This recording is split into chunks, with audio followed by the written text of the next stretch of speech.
Hello everyone, and welcome back to part 2 of the Star Citizen's Buyer's Guide. If you missed part 1, it will be linked down in the description below, along with the times that I talk about each package in this video. So, last time we finished up with the Freelancer package, so let's jump right back into it with the next package on the list, which is a brand new ship, the Cutlass Red Package for $135. Though the Cutlass Red is an ambulance-inspired variant that trades off some of its cargo capacity for an onboard medical facility, including an auto dock, as well as an array of search and rescue gear. However, it also loses most of its weapons, which I'm assuming is in exchange for the rest of the extra equipment, which include a Nav E7 Echo transponder, a long-range scanner, and a Secure Plus docking collar. So the Cutlass Red is pretty much only a support search and rescue ship.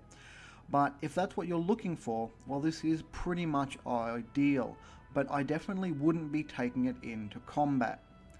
So next up is the Hornet F7C Plus package for $140. Compared to the normal F7C package, this just contains some physical extras, so you can decide for yourself if those extras are worth the added cost. So on to the next package, which is the Hornet F7CS Ghost package, also for $140. Now the Ghost is a stealth/infiltration variant of the Hornet, and it basically trades all of its cargo capacity and most of its standard weapons for low emission drives, low energy draw weapons, and some special void armor to help fulfill its role as a stealth ship. Now, I'm not really sure about this variant because the Hornet was designed to be a combat ship, and this is vastly different from that, but it is the only stealth ship available or displayed at the moment. So if that interests you, here it is, but for general purpose, I definitely wouldn't recommend this ship. Next up is the Freelancer Plus package, also for $140. Like the last Plus package, it just contains some physical extras, so you can decide if it's worth it.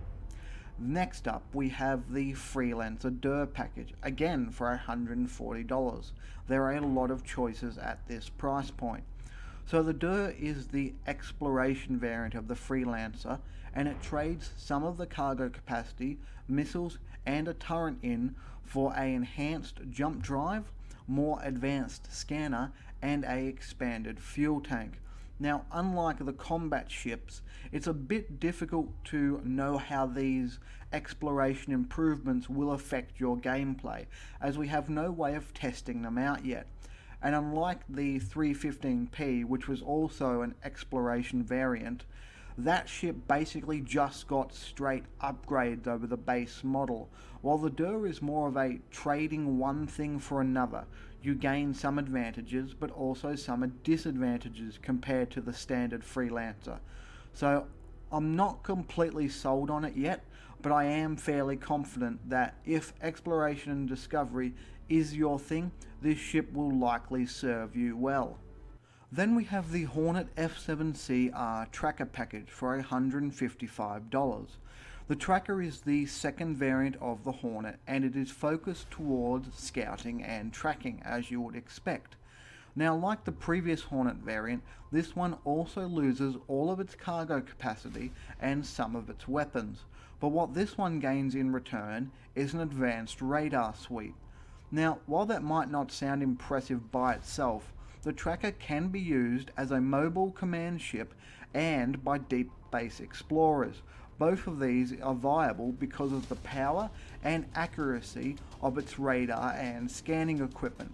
So this variant has some good variety in its roles, and so I like it more than the previous Hornet variant, the Ghost. But you will know which ship is more to your liking, but for general purpose, this one is a little easier to recommend. Next up, we have the Freelancer MAX Package for $155. So the Max is the transportation variant of the Freelancer, and it sacrifices all of the missiles for a 66% increase in cargo capacity and 2 extra engines, which I'm guessing is so it can still fly with all that cargo. So for the purpose of transporting cargo, this seems to be a really good ship. For example, compared to the Cutlass Black, which I talked about in the previous video, which you could easily use as an excellent value cargo hauler, while the Max is about 40% more expensive, but can carry almost twice as much cargo. So I feel this is an excellent Freelancer variant for what its role is meant to be. And if you're looking to be a transporter, well, this is definitely worth a look. But I do prefer a ship we will talk about soon in a pure transporting role. The next package is only going to be around for a few more days, I believe, but I decided to put it in anyway, even just for only as a future comparison. So the package is the Cutlass Blue package for $165. So the Cutlass Blue is a police or bounty hunter variant. Now, it has less cargo capacity than the standard Cutlass, but what you get in exchange is a better power plant, better shields, it includes some missiles, and some holding cells in the cargo bay, which is where some of the cargo capacity went, as they're taking up the room. It also comes with a Faction 9 baton and a M34 restraint system, which are both things to manage and control your prisoners, I'm assuming. So, as far as Cutlasses go, the Blue is a bit more expensive than the others, but I also feel it's quite a bit better. Now, since this is only up for a few more days, you don't have much time to decide whether you want it. But I think if you're looking to be a full-time bounty hunter, or say hired security for a spaceport, this ship seems to be a pretty good choice. Next up, we have the Constellation Taurus package for $200. The Constellations are large multi-crew freighters, and they are probably the most well-known ships in Star Citizen. So the Taurus is a stripped down variant of the Constellation. Basically, it's been made into a no-frills hauler, and because of that, it competes up against the Freelancer MAX. Now you might be wondering, since there is a $45 price difference between the two packages, why am I comparing them? Well, it's because, like I said at the start of the last video, you can just purchase ships standalone, or get them through upgrading with the cross-chassis upgrades. Now, the Taurus is the first ship that gets a decent drop in price using either of these methods, because while the package might cost $200, the ship itself only costs $150, which is only $10 more than the Freelancer MAX is standalone. Now, each ship, while having similar roles, will have advantages and disadvantages compared to each other. The Taurus is larger, so it can hold a lot more cargo, 6.5 times more in fact. It also has more weapons and better shields. On the other hand, however, the MAX requires less crew as well as being cheaper to run, and it will likely be faster and more maneuverable than the Taurus.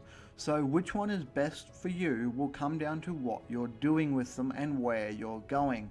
Let's just say I wouldn't recommend filling a Taurus filled with cargo and trying to fly it through a hostile pirate system, as those pirates are probably going to attack you, and you might not be fast enough to get away. But before we go into any of that stuff, let's talk about the Taurus itself.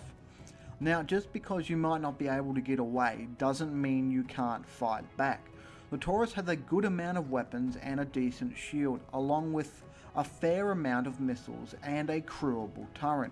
It also has 70% more cargo capacity than the standard Constellation, and a special security hold at the front of the ship, which you could use for smuggling illegal goods. The Taurus also has a large interior, which contains the bridge, a kitchen area, a shower and a toilet, 2 beds, and a huge cargo bay. But since the Taurus is the stripped down variant of the Constellation, you do lose some things compared to the standard model. Firstly, it has far fewer missiles, 14 compared to 48 on the standard model, 1 less crewable turret, and it also lacks a close range support fighter that comes with the standard model. But the Taurus is also $75 cheaper, so you can decide if those trade-offs are worth it. personally, I think if you don't need the extra stuff that the standard Constellation has, this is definitely worth a look. So talking about the standard Constellation, here it is, the Constellation Andromeda package for $275. So the Andromeda is my fourth recommendation, and probably the best general purpose Constellation there is. It has better weapons and shields than any other ship I've talked about so far, along with far more missiles, as I previously said. It also has 2 crewable turrets and a close range support fighter, so you can easily get a bunch of friends together, fly around the galaxy and do really whatever you want, which is really what this ship is made for. For even if you fly solo with NPCs, it's still a space superiority ship, so it's a force to be reckoned with regardless. It can also fit into almost any role you could want, because all the constellations are highly modular, meaning you can swap out different types of equipment to suit what you want it to do. So for someone not sure about what they want to do in Star Citizen yet, the Andromeda is a fine choice, as it should have you covered regardless of what you end up doing. And lastly, we have the Constellation Aquila package for $325, which is the most expensive single ship package available at the moment. So the Aquila is the exploration variant of the Constellation.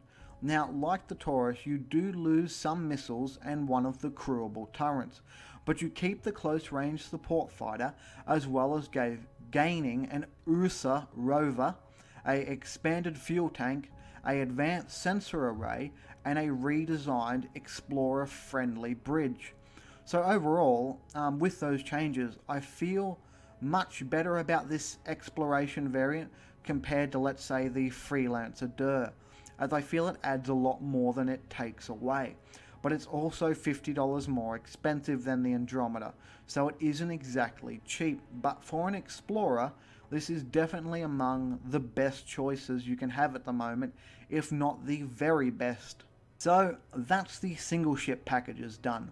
Now, if you want to spend even more money, then what you'll be looking at is the multi-ship packages, which at the moment can range from $1,000 to $10,000, and they can include ships no longer for sale and extras like lifetime insurance, which a lot of people think are pretty important. Now, if you don't know what lifetime insurance or LTI is, basically what it is if you destroy a ship with LTI, it will be replaced with a new one forever. And so you can see why to some people this is worth quite a bit of money, even though I myself don't consider it to be too important unless you have a lot of ships to insure, as you will be able to gain insurance by paying small in-game fees. And just to make it clear, this is a purely in-game thing. It's not some new form of subscription or anything like that. I believe it's there mostly just for immersion.